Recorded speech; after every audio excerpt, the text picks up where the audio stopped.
तो हेलो दोस्तों, मैं हूं आपका दोस्त और होस्ट सुनील और आप सुन रहे हैं सुनील हॉरर स्टोरी। कहानी को देखने से ज़्यादा सुनने में मज़ा आता है, तो अपने हेडफोन लगा लीजिए दोस्तों। आज की कहानी का नाम है भूल भुलैया बस्ती। दोस्तों, कहानी शुरू करने से पहले आप चैनल को सब्सक्राइब कर लें और अगर आपको कहानी अच्छी लगी तो आप लाइक कर देना। दोस्तों, आज मैं अपनी वॉइस में नहीं, एक अलग एआई जनरेट वॉइस में कहानी सुनाने जा रहा हूं। अगर आपको कहानी अच्छी लगे और अगर आप चाहते हैं भी ऐसी वॉइस में मैं कहानी जनरेट करूं तो आप मुझे कमेंट में बता देना। तो कहानी को शुरू करते हैं। एक व्यक्ति अकेले सफर पर चलता हुआ एक छुपी हुई बस्ती तक पहुंचता है, जहां अजीबोगरीब लोग बिना साए के रहते हैं। बस्ती का रहस्य उसे डर और अनजानी ताकतों के जाल में फंसा देता है। एक सुनसान दोपहर का समय था। मैं अपने सफर पर अकेला था, पहाड़ी रास्ते पर चलते हुए, जब अचानक ही मुझे पेड़ों के झुंड के पीछे एक छुपी हुई बस्ती दिखाई दी। पहले तो मुझे लगा कि ये मेरी आंखों का धोखा है, पर फिर मैं रुका और अच्छी तरह से देखा। हवा में एक अजीब सी ठंडक थी और माहौल में कुछ असामान्य सा लग था। फिर भी मुझे उस बस्ती की ओर खिंचाव महसूस हुआ। बस्ती में कदम रखते ही एक अजीब सा सन्नाटा छा गया। पहले मुझे लगा कि शायद सब लोग अपने घरों में होंगे, लेकिन जब मैं आगे बढ़ा तो कुछ लोग रास्ते पर दिखाई दिए। उनके चेहरे सफेद और भयंकर से थे। कोई मुस्कुरा नहीं रहा था, कोई आवाज नहीं थी। हर तरफ बस एक सन्नाटा था। पर सबसे अजीब बात ये थी कि किसी भी निवासी का साया नहीं था। न उनके पैरों के नीचे, न पेड़ों के पास और न ही उनके आसपास कहीं और। ये देखकर मेरी धड़कन तेज हो गई।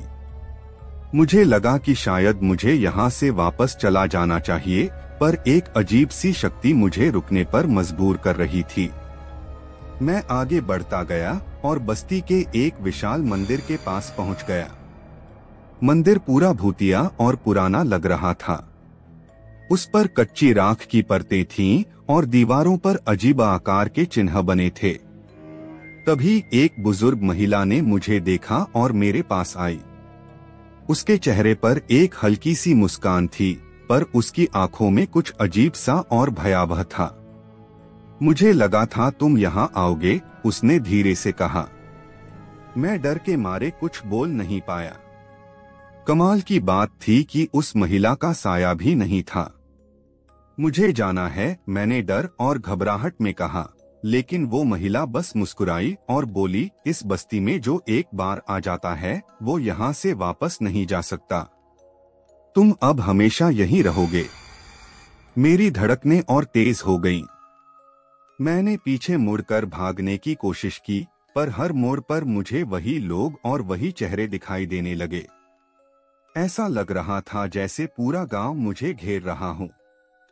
और उनके बीच साए के वो लोग कुछ जिंदा भी लगते थे और कुछ मरे हुए भी। मुझे समझ नहीं आ रहा था कि मैं क्या करूं। मैं बस्ती से बाहर भागने की कोशिश करते हुए सीधा जंगल की तरफ भाग गया, लेकिन जैसे ही जंगल के उसी रास्ते से वापस निकलने की कोशिश की, मुझे वापस वही बस्ती दिखाई देने लगी। ऐसा लगता था जैसे मैं एक चक्रव्यूह में फंस गया हूँ और हर तरफ बस वो ही डरावने चेहरे हैं। उस रात मैं एक मंदिर के पास छुप गया। मैं थक के चूर हो गया था और मुझे कुछ समझ नहीं आ रहा था कि मैं क्या करूं। तभी मुझे कुछ लोगों की आवाज सुनाई दी जो धीरे धीरे मंदिर के पास आ रहे थे। मैंने उनकी बातें सुनी। ये हमारे शापित लोग हैं जो कभी हमारे साथ एक जैसे थे। जो यहाँ एक बार आते हैं वो कभी अपने साये को वापस नहीं पा सकते, उन लोगों में से एक ने कहा।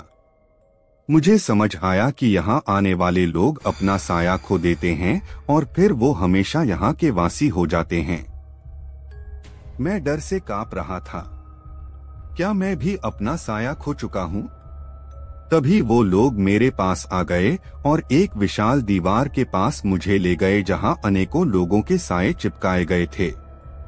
हर साया एक रूह के जैसे लगता था और उस शैतानी बस्ती में मैं समझ गया कि अगर मुझे वहां से जिंदा निकलना है तो मुझे अपना साया वापस पाना होगा।